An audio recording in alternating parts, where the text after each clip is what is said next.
Are you ready? What up? It's Presidente Pinkie Carlos Sanchez, and tonight on the show, talk the new royal baby, this bad weather we having in the city, and the changes to Uber throughout the city. Very interesting stuff, everybody. Is that the message you got? We about to go live, are you ready to rock? So take a shot, boy. Is that the message you got? From the fans to the fans, let me hear the crowd pop. So take a shot, boy. Is that the message you got? We about to go live, are you ready to rock? So take a shot, boy. Is that the message you got? From the fans to the fans, let me hear the crowd pop. So take a shot. Oh yeah, so take a shot. Oh, so take a shot. Oh, so take a shot. Family, welcome to another exciting edition of A Shot of Wrestling, the interviews. Now, if you have not done so already, follow us on all forms of social media at A Shot of Wrestling on Facebook and Instagram, and Shot of Wrestling No A on Twitter. You can also contact us via email at inbox@ashotofwrestling.com or dial it up 619-343-3005 and leave your comments on A Shot of Wrestling hotline. Now, if you're ready and willing, I'm able, and you heard it from the beginning, we have with us someone who's really important in the history of A Shot of Wrestling. We've said it time and time again that wrestling brings us together, and today is no different. Today, El Presidente Carlos Pinkie Sanchez. Welcome to A Shot of Wrestling.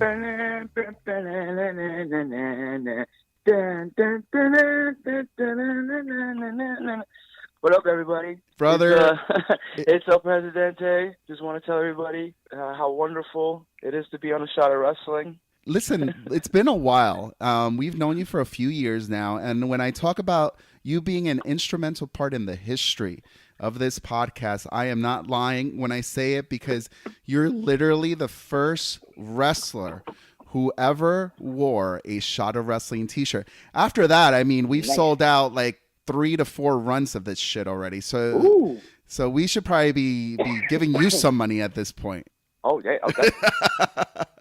I got my Venmo, my PayPal, my GoFundMe. Could we pay you in alcoholic beverages? Yeah, pay me in a bottle of pay me in what do you call it? What's your poison? In a 6-pack of what you call it? A 6-pack of Red Stripe. Oh, nice. All right. Do you have an actual like over the holidays? My friends obviously know where my passion is, and that's the Jack Honey. So I'll get like 3 or 4 Jack bottles of Jack Honey. Honey Jack. Yo, Honey Jack is, you know what? My favorite beer would be Red Stripe, but when it comes to liquor, mm-hmm. Oh man, Honey Jack is where it's at, man. It's beautiful. It's beautiful. It's like mother's milk. It really is. You know what's crazy? It's like people will drink it and it tastes so good that they'll down a bottle to their face. Oh, and easily. They will be so wrecked. Easily. It just sneaks up on you. I think we're still trying to get sponsored by Jack Honey, and whenever that happens, guarantee we'll be taking bottles everywhere we go. But Honey Jack Wrestling. Ooh.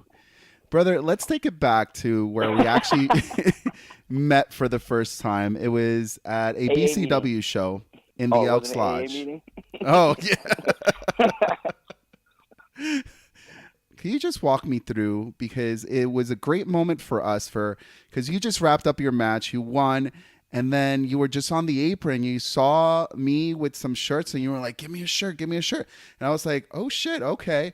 I threw one in there. It ended up being like an extra small women's shirt. Sorry about that. But you wore it proudly. It fit perfectly. It wouldn't have worked for many people, but for you, it fit great. And at the time, I was probably pushing like 145 pounds at the time. Wow. Yeah. Now I'm like 155, and I'm acting like I'm a body guy now. Do you still have the shirt? Oh yeah, I still have the shirt. It is in my gym. When I go work out and all that, I throw it on. Usually during the winter, I would throw it on. I need an extra layer. It's not really big enough for me to wear like outside. People look at me like I'm crazy. But it was a small shirt. But I still do have it. I believe it was. Yo, thanks, brother. From BCW, like that was like me and the co-host of the show, Michael J. Putty's. That was probably like our second or third independent show. But so for us meeting you at the first time, we didn't really get to know a lot of your history before that event. I mean, you've played with the big names like CZW, Beyond, Shikara, and you've had a good long stay with these companies too before Yeah. we actually met. So fill me in on like the history on what got you into wrestling, what got you into these great companies. Yeah. Well, when I started, learning the professional wrestling and going to the schools, just to give you an idea of how old I am and how long I've been doing it, YouTube wasn't a thing yet. Didn't really have as much access to the independent scene, unless you were trading tapes or you were lucky enough to know about these smaller independent shows that were going on, locally and our bingo halls or Knights of Columbuses. Okay. So when I first started going to them, I was referred to by a friend from high school who actually was a trained wrestler at the time. He was just a student, but he was, quote unquote trained, and he trained over at the JPW spot with Magic, who is an old school independent worker, very well known as a person that helped out a lot of people. And his attitude was that he always wanted to help people, and it rubbed off on so many people in this area. And he has so much respect from everybody. His name is Magic. No relation to pro wrestling Magic. Okay. My story is like any other person's story in wrestling. You came in, you started training, you paid dues, you set up rings, and you got put on shows sometimes. So your friend in high school that got you into pro wrestling, did you go see like independent shows with him, or was? Yes, we would go check out JP. Okay. How was the independent scene back then when you started just like watching it as a fan? It was wrestling itself was different then. Wrestling was still very dangerous. This was during like the I guess you could say the golden period, the Attitude Era. Okay. Maybe just winding, as the golden as that Attitude Era was, rolling through, during that time. I'm not that super old. Were you an ECW fan at that point? Oh yeah. I think at the point ECW, when I started training, ECW closed down. It just closed down, so the independents were about to start skyrocketing, and getting really, really popular. Mm-hmm. So I started going to these shows before the independent scene was a thing. Right. And it's crazy. I'm so lucky that my friend from high school showed me this. Yeah. I don't know if I would have ever found out about it when I did. And like I mentioned before, you worked for some great companies and you've had some great moments. So thinking back at some of the moments you've created, what are some of the ones that stick out in your mind? What moments that I've had in the business that stick out to me? Nah, I guess like I'm a very humble dude. I don't try to I'm not Ric Flair where I'll just fire off like some random ass date and be like, yeah, brother, me and Wahoo, baby, we basically saved this guy from losing his house. This promoter was sweating. He thought we wasn't gonna show up. All those people but I don't know. But I mean, I guess I would say like I remember like the laughs I gave people, the legit laughs, because I think like in wrestling everybody does what they like to do. Some people want to wow people with moves. Some people want to, do the deathmatch stuff and fucking get over like that way, or just do something like to just give somebody a moment.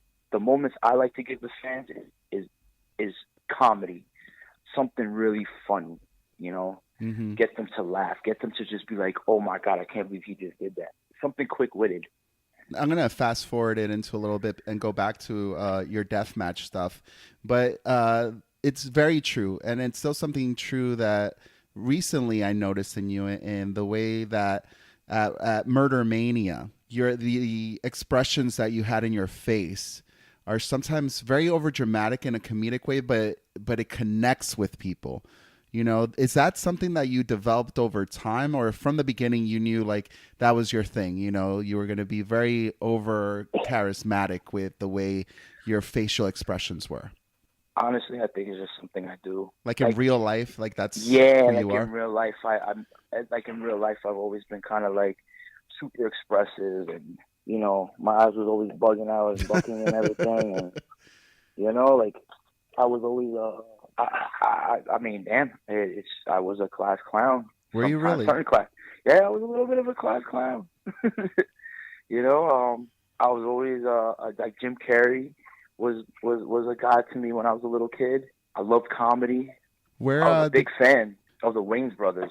Oh I yeah. loved I loved sitcoms, and in sitcoms, you know, they're always making these over dramatic faces and just fun stuff.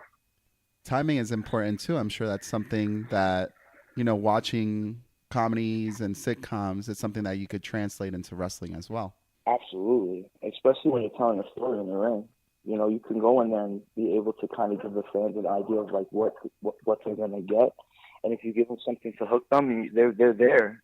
Sometimes you don't even need to like really give them a story. You know, sometimes you don't need to beat them over the head with anything. You just give them a good contest and act accordingly, and you're good. Now, serious question: the royal baby. Oh yeah. What is it with everybody going goo goo gaga over this royal family having a baby? Like it's a big deal. I think a lot of it is just when I was a young kid, Princess Diana was a very popular person, a very humble woman, a very giving woman. So when she died, it just became, it was like, oh man, what a good woman she passed, and hey, my dogs are barking. It's cool. It's cool. So there's a little baby. How many dogs do you have? No, no worries. We'll bring him on the show. How many dogs do you have? I got 2 dogs. What kind are they? One's a long-haired Chihuahua, and he's a good boy because he doesn't bark. He just chills. And then I got a short-haired right here, and she's like a mix between a Fraser dog and a short-haired Chihuahua. And she's feisty. She wants to get out of it. I gotta be honest. I don't think I've ever met a chill Chihuahua. They're always barking up a storm. Oh yeah. They are. It's just like in their nature. Oh yeah. Yeah, she's just trying to protect me. She hears people in the hall. So while we're talking about babies, you have babies yourself. Yeah, I'm a baby making machine. You have 2 kids. Yeah. How old are they? I got an 8 and a 10 months. Any advice for a new parent, being that you have 2 kids? What would that be? Just watch them, and don't let them fall. Don't drop them. Keep your eye on them. Pay attention to them. Enjoy it. It goes by fast. It does go by fast, bro. It really does. My son is 2 years old, and it's weird because like parts of it go really slow, but when you look back at it, I'm just like, where the last 2 years of my life just go?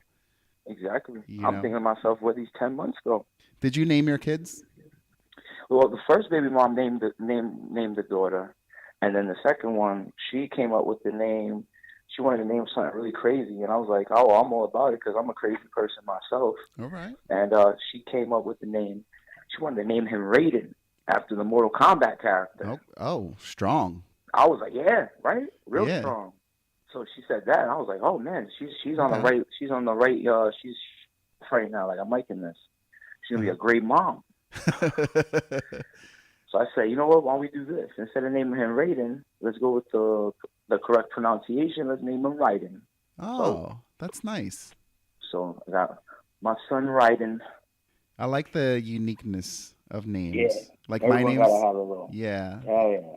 Gotta have a little unique name. Yeah. If anything, it can be called Rai.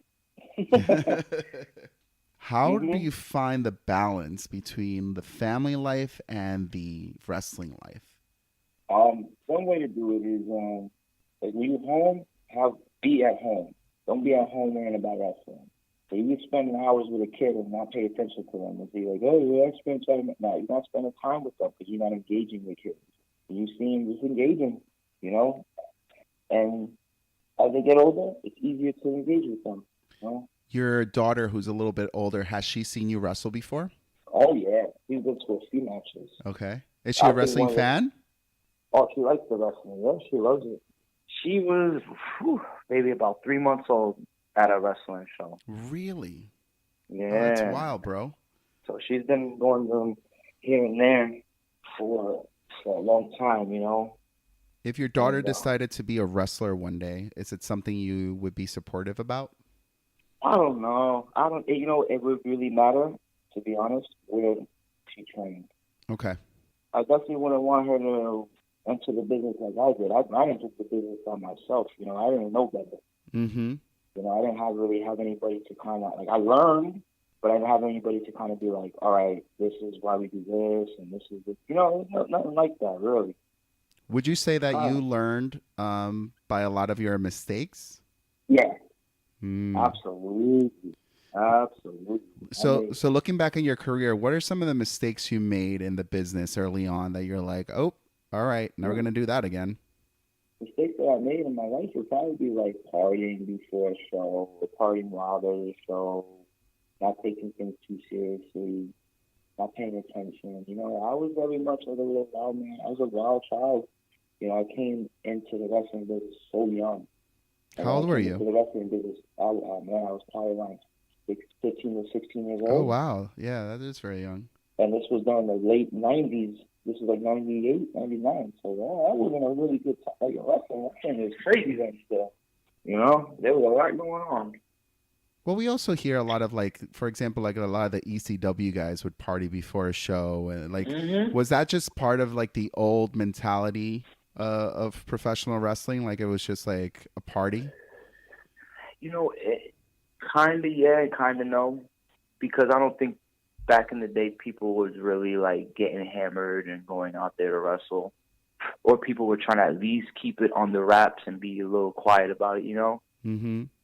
You know, we fast forwarded for a little bit, but going back to the death match stuff, because there are a lot of different flavors of ice cream, a lot of different flavors of wrestling. Death match wrestling, I would say in our area, it's got a little niche, but it's very popular. You know, it has its die-hard fans, and you had a long stint with CZW. How was your time early on with them, and what got you into exploring that side of wrestling? Well, getting in there, you know, there was other people that were helping me train that wrestled there, so they would bring me around because they were like, you know, that's just how it was back in the day. That's how you got introduced into a company. You know, you had to know somebody kind of like that. So I got into CZW early in my years, and I did one show with my partner, with my not my partner, my trainer, Mm-hmm. Azriel, and we wrestled All Money is Legal, and everybody did wonderful, you know. But you know, obviously, All Money is Legal and Azriel did eons better than I did in the match. But you know, I played my part and I had fun. You know, I was a unique character in CZW. Mm-hmm. You know, you had all these crazy, tough, you know, hard ass guys, and then here I am, Pinkie Sanchez, little dancing and everything. It was just so it was unique. It was different from what everybody else was doing at the time. So it helped out a lot, you know, and that helped me get real popular with the people and got me over. And I guess you know everything from then was just a big learning experience. Now, there's so many spots in that CZW has, and when you look at matches, hardcore death matches, whether it be CZW, GCW, or wherever, there's some moments that are just cringeworthy. Is there anything that you look back now and are like, wow, I can't believe I did that, but never again would I do that? Oh man, some cringy stuff was probably almost taking a bowling ball to the face. What? Yeah, Shit. it went right over my shoulder. Fuck. It could have ruined my life. Yeah. It wound up flying right into the audience, Oh my God. and thank God he wasn't. You know, thank God they weren't hurt. I mean, cringy stuff. You know, I did death matches, and when I did death matches, I went all the way in. You know, I always enjoyed them. I never felt like they were unsafe. I never felt like, God damn, like why did I do this ever? You know, I just had tons of fun doing them, and then I would wake up, you know, and I'll be like, damn, I got a lot of little nicks and cuts and scars on me right now. Yeah. And it's like, I'm like, damn, like, man, I mangled myself up a little bit. I don't, when I scar up, I get like those keloids. So, Oh, okay. Yeah, yeah, yeah, yeah. little nicks, man, Sucks. crazy. Hmm. So from deathmatch wrestling, different flavor of ice cream. I would say Shikara. Shikara has its own certain kind of feel. It's a lot more character based, emotion based. What would you say are your biggest lessons from your time at Shikara? Tightening up my wrestling, my work rate, Okay. You know, Uh-huh. learning how to wrestle, pushing my body, pushing what I can do in the ring, telling a story in matches, as opposed to where CCW is more of a free for all. You know, like just do cool stuff and see if it gets over and give them what they want. Where Chikara is a slow burn, and Yeah. you're more mindful of what you do. It's like it's chess. You know, it's just a different environment. How long have you been wrestling now? How many years has it been? I started training 18 years ago. Wow. So 18 years. So you So consider. maybe 18 years ago was my debut. You know, like my pro debut or Mm-hmm. something. I gotta really check. I think I started training like in '99, but it was a quick little training. You know. Do you consider yourself a veteran in the business? I would consider myself a veteran. I wasn't really the type to be like I'm a veteran, so I get special treatment. Mm-hmm. But I see people give me respect Yeah. as someone that's been around for a long time, and they tell me all the time, "Hey, man, you a veteran." And I don't consider really try to play the card too much because I'm still learning. I am still absolutely learning. Well, I think one of the things about you, as much as you are a veteran in the business, you have a way with the way you carry yourself and the character that you put out in the ring that it makes it new and fresh every time. So even like for us who were just introduced to the independent scene, 3 years ago, and we didn't know about your history, looking at you and you coming out with that mask and this bigger than life character that you presented to us, it was like, yo, this dude is cool. Like, this is awesome. Like, I don't know who this guy is, but I fucking love this shit. You know? Yeah. That's what it's about, man. You Uh, probably really could. You probably like I don't know, but like let's put it this way: they made a mistake in that building that night that they only remember me from just being like, "Oh, that dude was crazy," and he had that kick-ass entrance gear, you know, like, yeah. and that's what hooked them, and that's fine. That's beautiful. Like that, I put effort into that. I put effort into everything, you know, and it's art. Where It's did the express. where did the mask come from? I was in a Halloween store around my area, and I saw that devil mask, and I said, I want to wear a mask. Always been a big fan of Muda. I always like the entrances, the spectacle, as my boy Yeah, Larry yeah, yeah. Legend would say, the spectacle. How many wrestlers have you watched where you just like, you know what? I just want to watch this intro. Oh, plenty of them. Not intro, but I just want to watch this entrance. You'll No, watch a Ric Flair entrance. You'll hell watch yeah. this. You know what I'm saying? But you'll watch the entrance because it's like it's like a crazy entrance. And with Muda though, who here has not went on YouTube and looked up Muda entrances just to check Mhm. out like, yo, this looks dope. Oh man, let me check this out.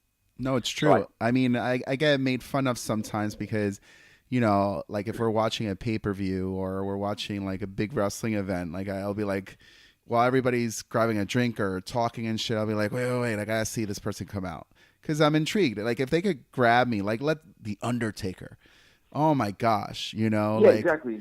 like for a while, like I started going to wrestling shows and like WWE shows. Like for a while, I was chasing the Undertaker because I'm like, I want to be in the building where the fucking Undertaker comes out because that is a spec. Like I want to be part of that moment. Another one, Hulk Hogan.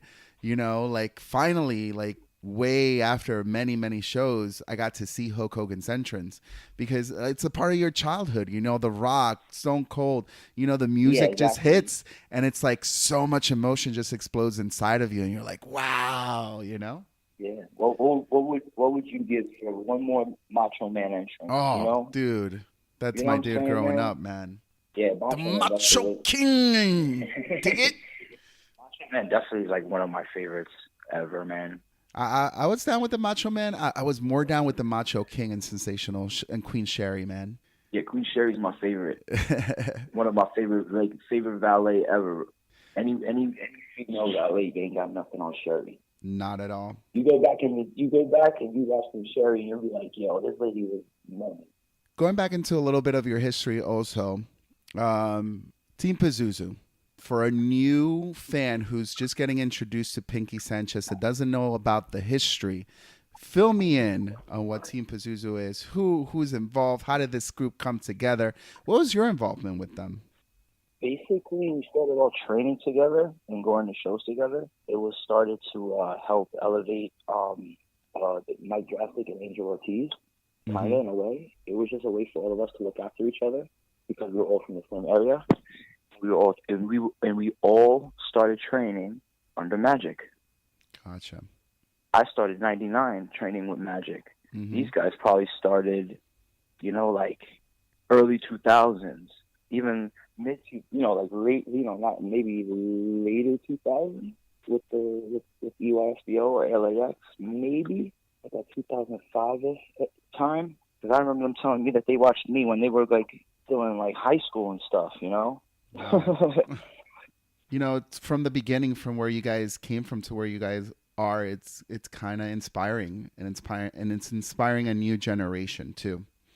Well, that's what we want to do, because we were inspired by New Yorkers like the Hit Squad and Homicide and Low-Key, and we didn't want to ask for kind of like given that opportunity. Like we wanted to take it. We wanted to just earn it.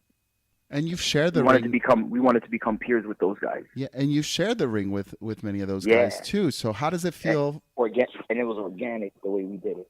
How does it feel being inspired by someone and then being across the ring from them in a match?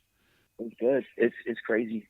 It's like you put all that work in, and it just all comes to you. It's pretty cool, because then you remember when you were just on the other side. Yeah. And now there you are. So now we get to the point where we're at BCW. We got to see you. You took our shirt.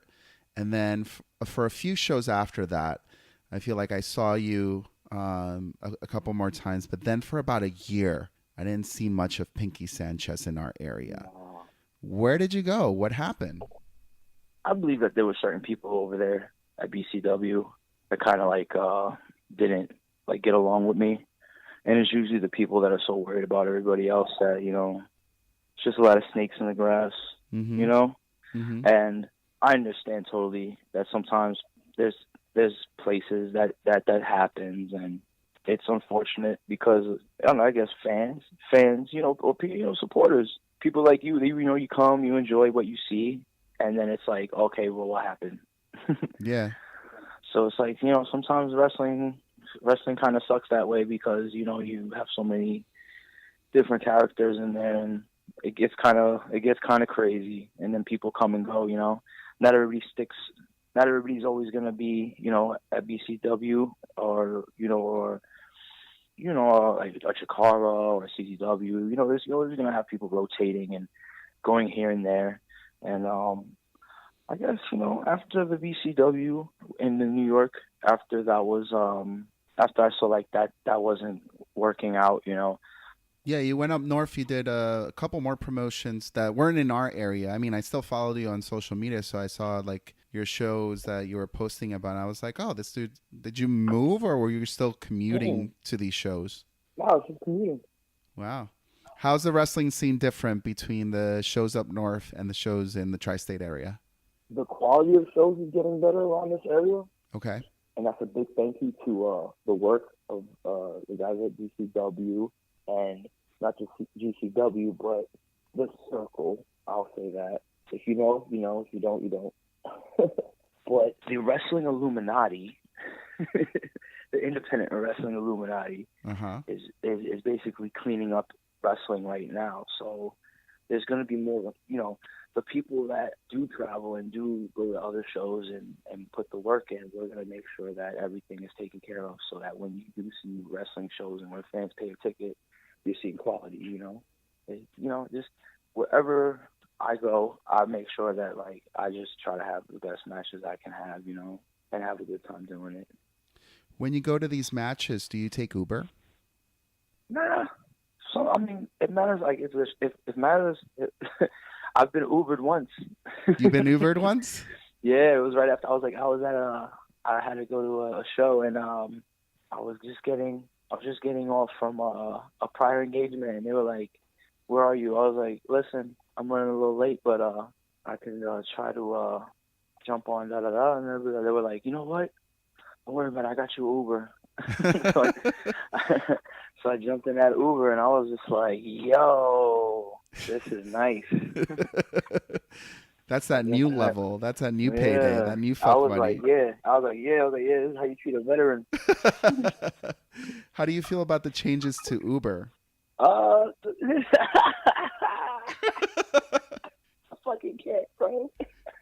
Yo, I can't believe this shit. Oh man. You know what? Uber does suggest the city. Now, me personally, I'm not an Uber person. I take Lyft. Okay. So you're a Lyft promoter. Okay. Yeah, like I'm a promoter of the ride shares and all that. Like it's cool. Sometimes they don't know what they're doing. I once had to get to work and I took like an Uber or something. Man, they wanted to go through 42nd Street all the way from the east side to the west side. Like, what's wrong with them? Why are they crazy? They're stupid. You know, you don't do that. Yeah. So from there, I kind of swore off the cabs, and they come in handy after those long ass commutes back from the shows late at night. And you ain't trying to take no bus or nothing home, but living in the city, it's like to have a car in the city would be the death of me. Yeah, I mean, yeah, it's New York City. Uber, we're probably one of the main reasons, New York City is one of the main reasons that Uber is so successful. But I'm a cheap motherfucker, so I always do like the carpooling with Uber. The ride shares, right? Yeah, the ride shares are cool. Yeah, the ride shares are cool if you're in the city and you just got to go somewhere quick and you don't really care. You're not in a rush like that. Yeah. That's cool. Just plan accordingly. Have you ever met someone interesting in a ride share, or do you have a interesting story to tell?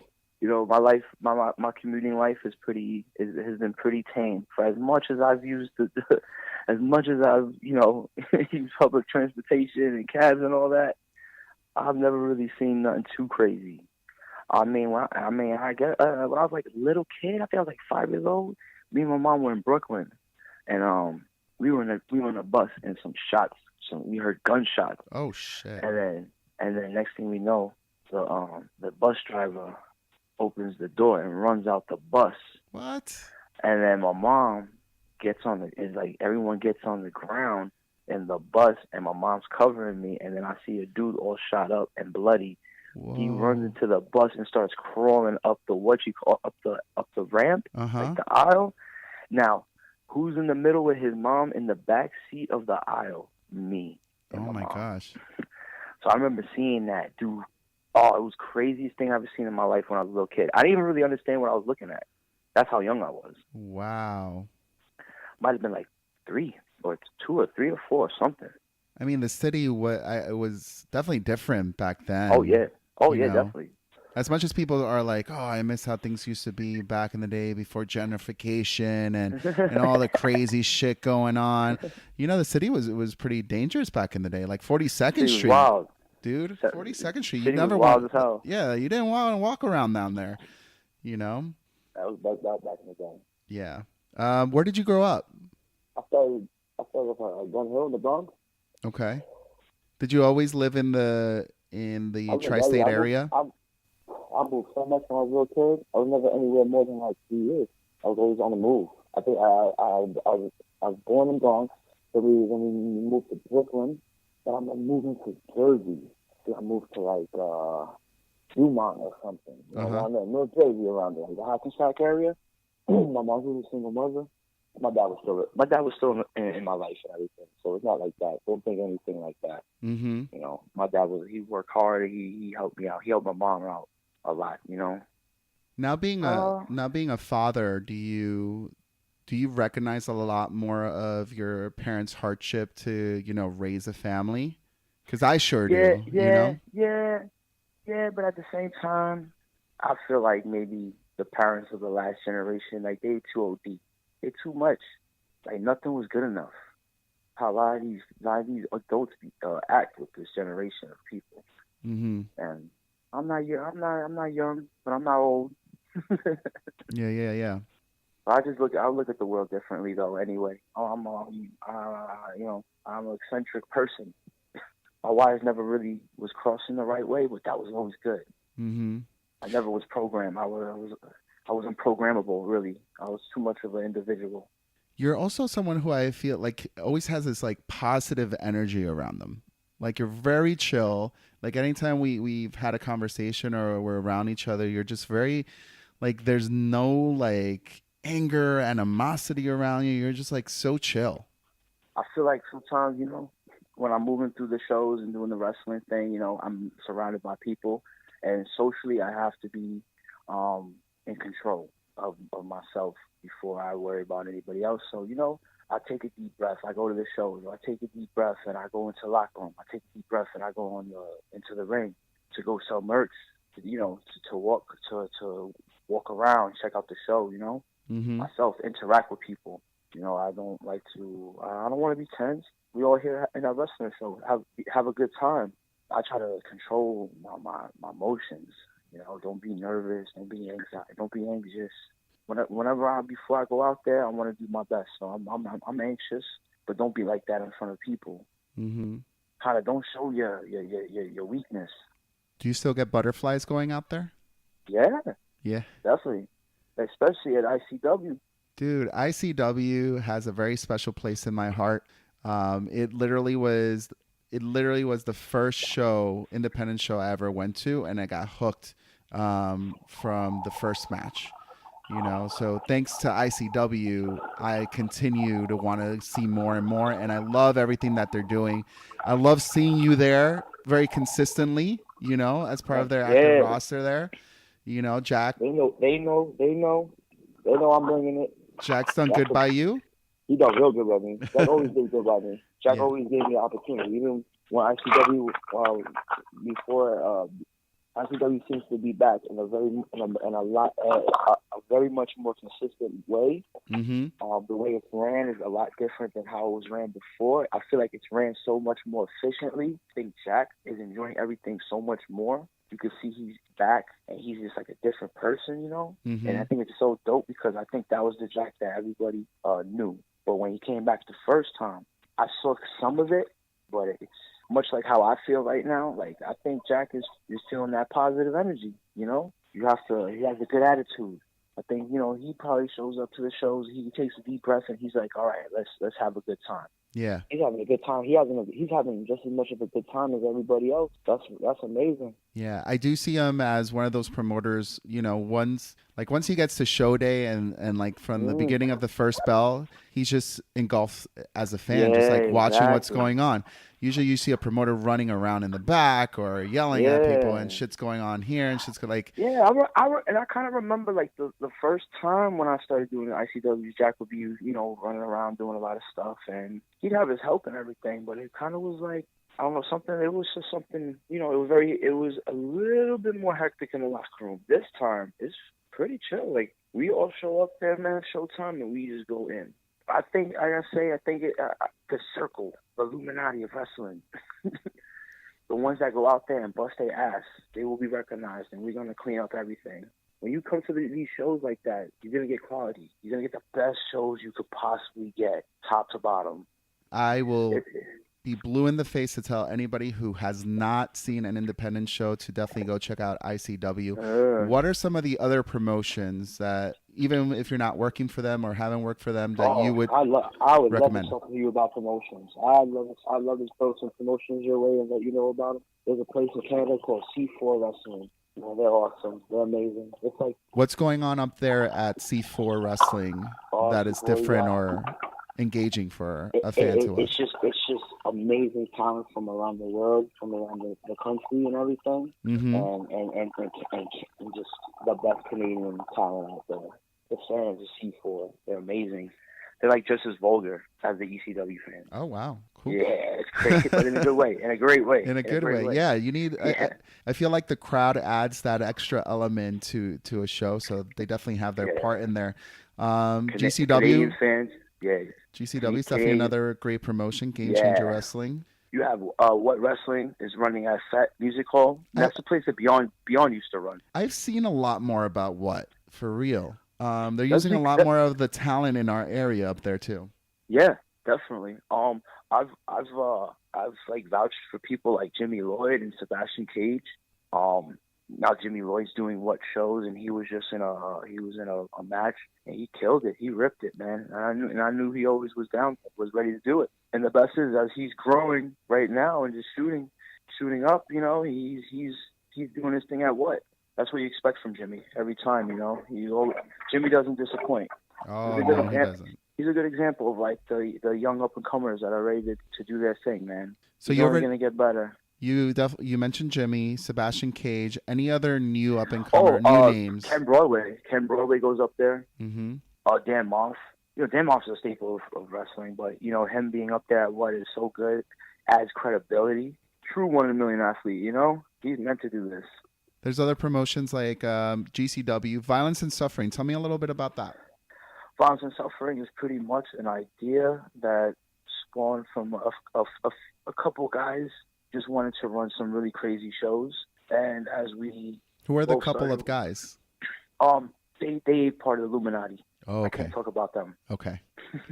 But they were the ones that wanted to start Violence and Suffering, and they reached out to the right people, and a lot of the people like the Kyle the Beast, MJF, Leo Rush.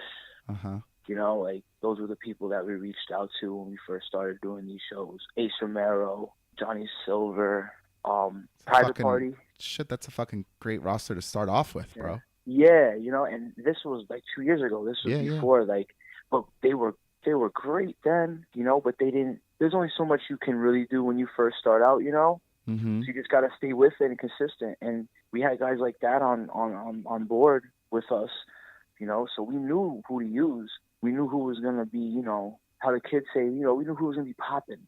We knew who was going to, we knew what we can do, we knew what they can do, and we just let them rock. Like, that's the attitude of it, I hate when people come up to me and like, oh, how, like, people give me too much credit for Violence and Suffering. I try to tell people, like, it's something that it just happens. That's how it's designed. It's not designed to be like every other place. It really is just like a. We want to make money. Obviously, everybody wants to make money. Yeah. But we don't want to present. We want it to be the best of what the performer can do. Mm-hmm. And they give what they want, and we'll make sure that we take care of them for their services. We just want to give wrestling the respect that it deserves. And as a young company, we feel like, we're not going to tell them what to do. We'll just let these guys wrestle, and they give the fans what they want. Sorry, talking about giving the fans what they want, I feel like that is the message that a lot of promotions are really trying to hone in on. Did you watch AEW Double or Nothing? Mm-hmm. I thought it was great. I knew that the show was going to be amazing. When you just have really great talent, there's no wrong you can do. Is anybody from the Wrestling Illuminati in AEW right now? Let me think. Probably.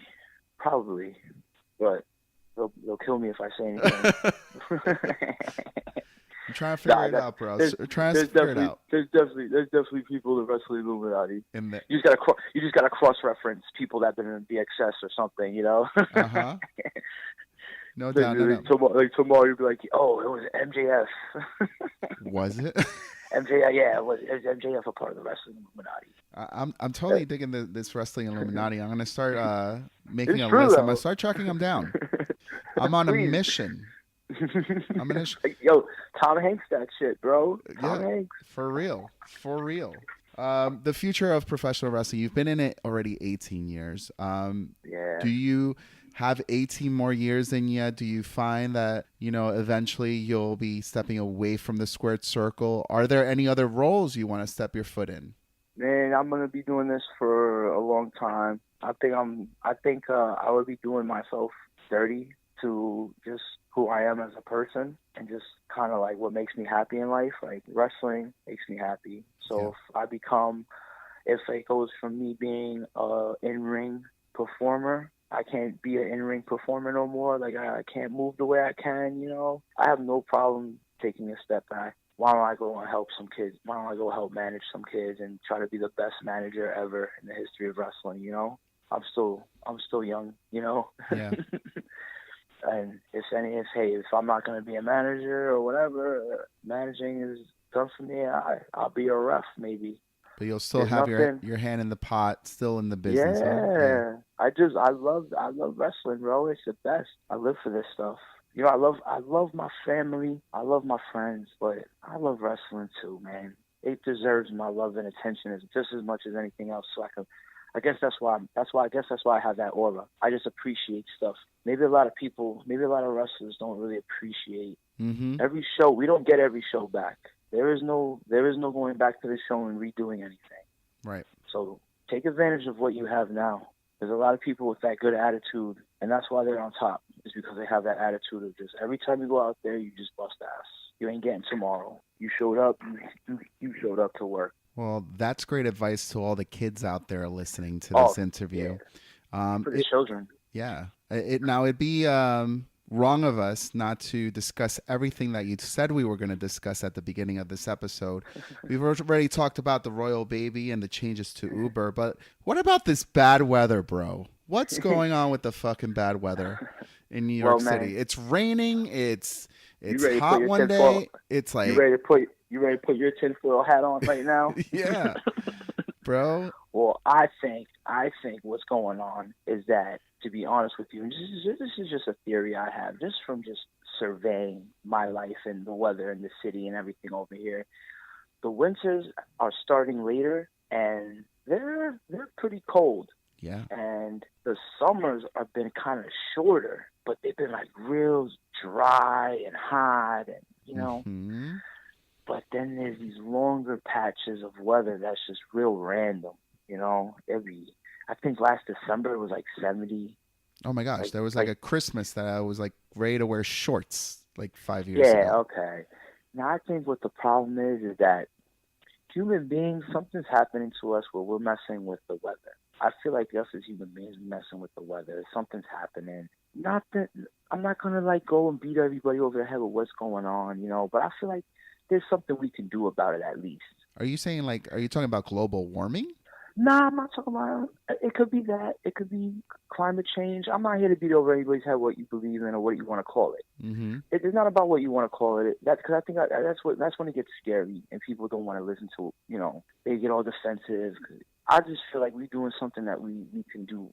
We can do more, and the only way we're going to do this is if we start taking things seriously from people that know what they're talking about.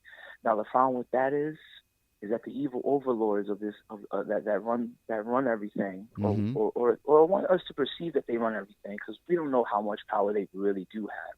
But they're able to kind of dupe a lot of people into looking away, into fighting with it and making it this big, you know, humongous argument that there's no one's gonna get hurt if we investigate what's going on. No one's gonna get hurt. It's not gonna cost us nothing. Money is not even important. We could pay for anything. Don't let them tell you that we ain't got the money to do anything. We got more money than we could do with it. And if it was a life or death situation, then why even worry about the money? What's money gonna do for us when everything is real messed up? Yeah. So I think people need to just start worrying, you know, all that extra talk like, oh, you're dumb for looking it up and believing this or believing that. I just think the conversation should be, okay, what can we do to look this up? What can we do to just stop the nonsense and look all this up? Because right now, I want to stay in New York, and I'm not trying to have crappy weather this summer. Word. I ain't trying to have it be raining. Period. I ain't trying to get no allergies. I just want a nice. Don't get me started on allergies. Don't get me started on allergies. Yeah. But yeah, don't give me no real. Flu. I don't want no chest colds. Can I tell you my theory? Can I tell you my theory? My theory on this climate, and I don't know. I have no facts. I have not researched it at all. Yeah, but it's a feeling. It's a feeling I have. I feel that the seasons are shifting. Yeah, that's all that's going on. I feel like whoever created like calendars and 24 hours in a day got the formula wrong, and now it's catching up with us. So instead of really there being 365 days, maybe there's more or less. Maybe there's more or less hours in the day, and it's finally catching up to us. So now instead of having like winter, December, January, now winter's like January, February. You know, and like summer is extending into September. So I feel like many years down the road, like our summer is going to be December, January, February, and our winter is going to be June, July, August, which sucks for all the kids out there, because to have winter vacation out for 3 months, you're screwed. But Yeah. that's just my theory. That's just my theory. You're screwed. You're screwed.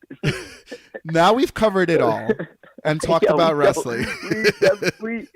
So basically, at the end of the day, I will see if I was a scientist, if you were a scientist, we'd be like, listen, we feel we hypothesize that the seasons are changing. What are we doing that are making these seasons change? Yes. And we're not going to ask anybody. And I think without a master's in like science.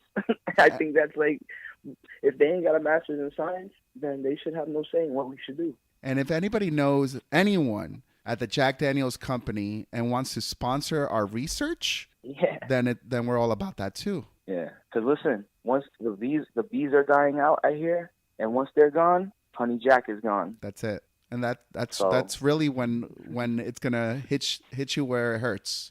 But by then it's too late. Yeah. By then it's too late. Yeah, by then it'll be too late.